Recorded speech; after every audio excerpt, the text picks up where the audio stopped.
Okay, so this has to do with the energy of trying to understand why the platform of the relationship has not been working.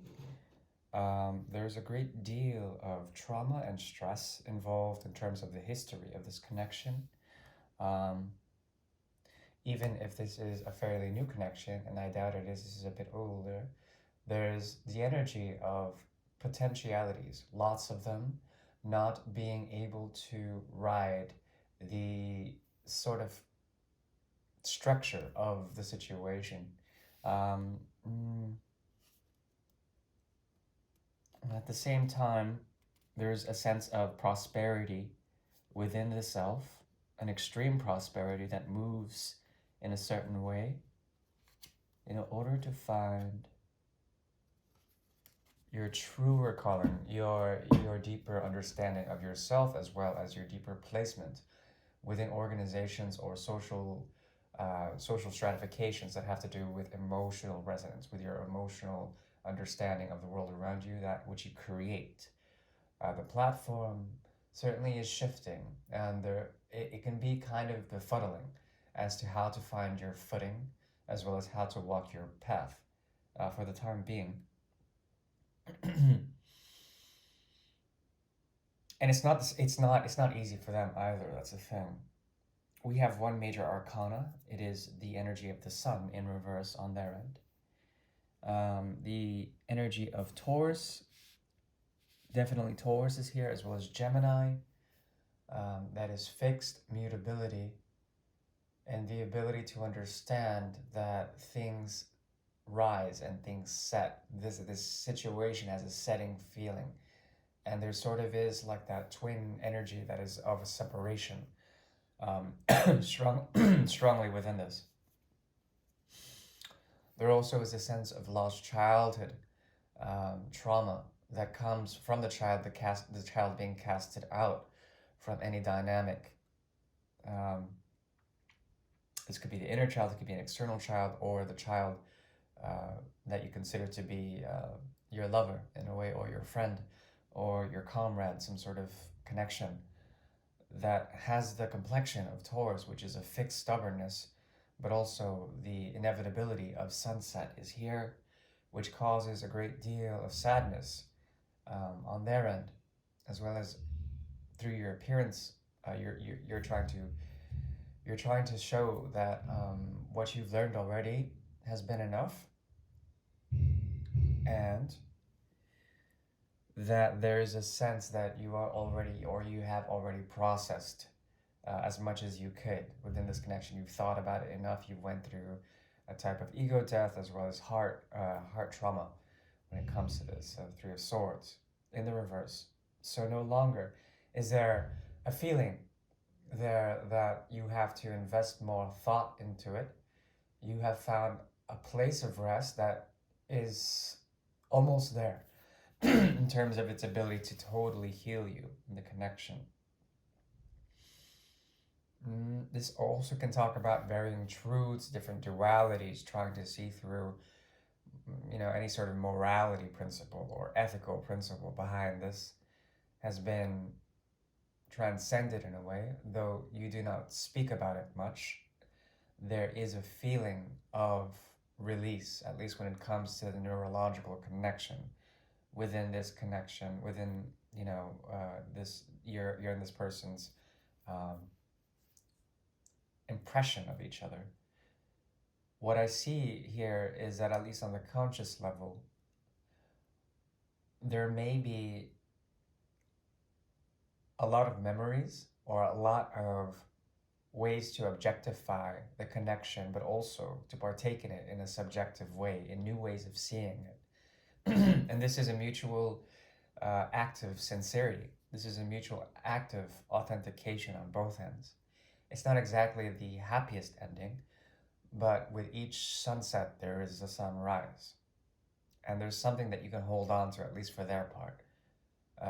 Also, for your part, there is a great lesson here that comes with the release of it all, especially with thinking of it all. A lot of subconscious things come from this situation as well. The main challenge is to understand how the axis has worked within this connection. If this still resonates with you, there is something about the movements of the mind or the ways of communication through emotional context. There is a conjunction here that points to either the north or the south node. Okay? And this is an axis of fire and air. Okay? Lots of fire and air here. So it could be Gemini Sagittarius. It could be Aquarius Leo.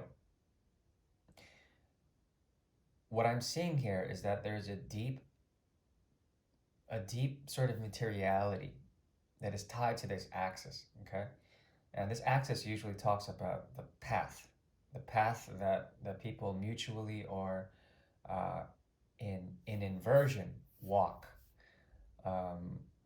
What I'm saying here is the Eight of Pentacles, a sense of being true and devoted to the detail, or perhaps the method of walking the path, is very important for you.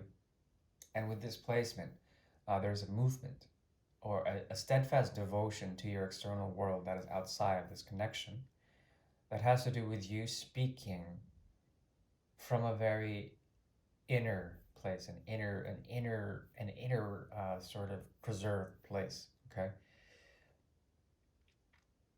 And this causes for you a sense that you're extricating yourself. You are perhaps removing yourself from any sort of conditions that would lead to more trouble of the mind or trouble of the heart. In this respect, you're acting in true behavior to your seventh house. That is the energy of Libra, which is the energy of parley, the energy of peacemaking. How? Through understanding the nexus between dualisms, that there is no dualism, that there is some sort of truth that comes through faith or through knowing without knowing. Okay? And that is esoterically forcing you into a type of it's not it's extrication, so you have to move on. And that's what you want out of this. You want to gracefully exit with your truths or with your pains, or with a way of acting that is very sharp, but it's diplomatic. Okay, this person may label you as a type of avoidant, for example, a poor communicator, for example. I'm not calling you that, but that might be the perception of what this person may see. But it's more an act of peace of mind. And that's the thing. For within the axis of Aries and Libra, there is a strong potentiality towards conflict and resolution, war and peace, black and white. And it's not an easy axis to inhabit in terms of the nodal placement, working hard towards peacemaking or war making. Okay? And that's your choice. That's your choice. I think it's a very good thing to detach in a way. On their end, they have the eight of rods in the reverse. There's something about them that they want to foster a type of intuitive knowing. Okay, there's something about them that's very angry for some reason.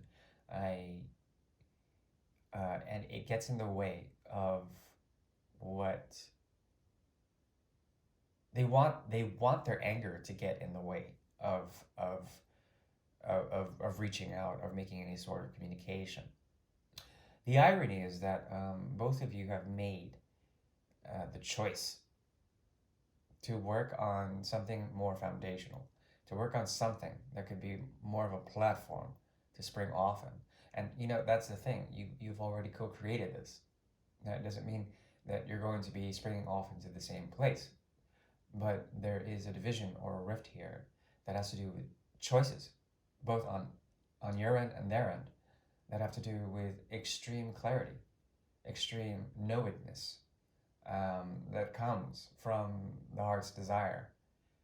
And what is showing up here is at the incidental level, a level of improvu, which is essentially a way of improvisation, a way of really trying to feel things out without having to um, be too reactive. It's like reacting, but with a touch of grace, with a touch of the inner student trying to understand the connection without thinking too much.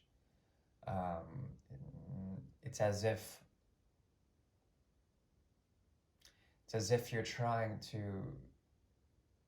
let go, to not really try to make the communication, but to behave more like water, or behave more like um, a room of air in which the pressure or the air escapes just by merely opening the window, and then the variance of different heats. There's a temperate quality to this. It is amateur, it's innocent, and in its simplicity, it could function as a way of harmony between you and this person, which is a good thing. And there still are lessons to be learned here.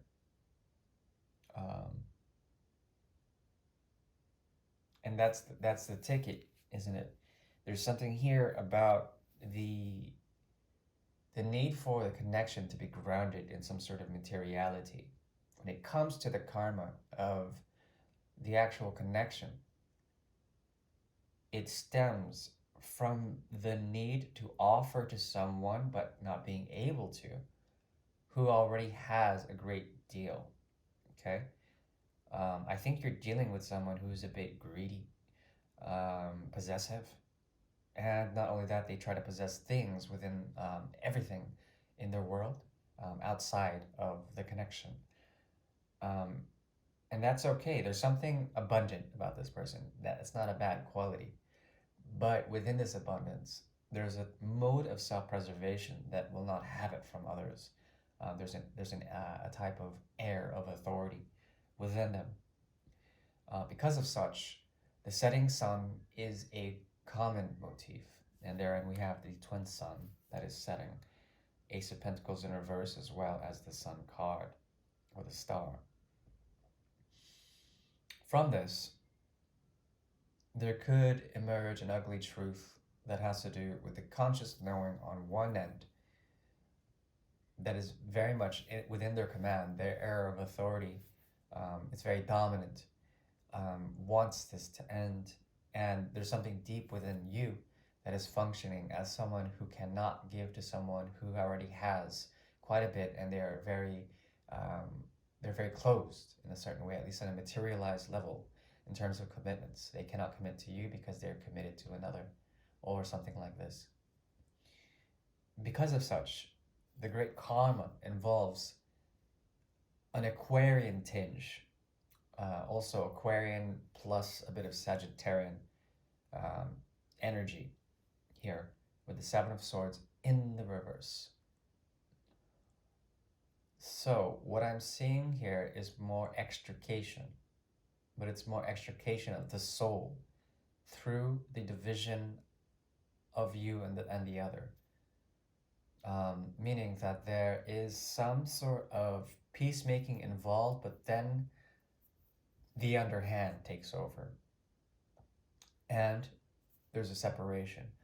But within the separation, whomever leaves the connection feels like they've stolen something, or they've borrowed some sort of thought, or they've borrowed a way of thinking from the other.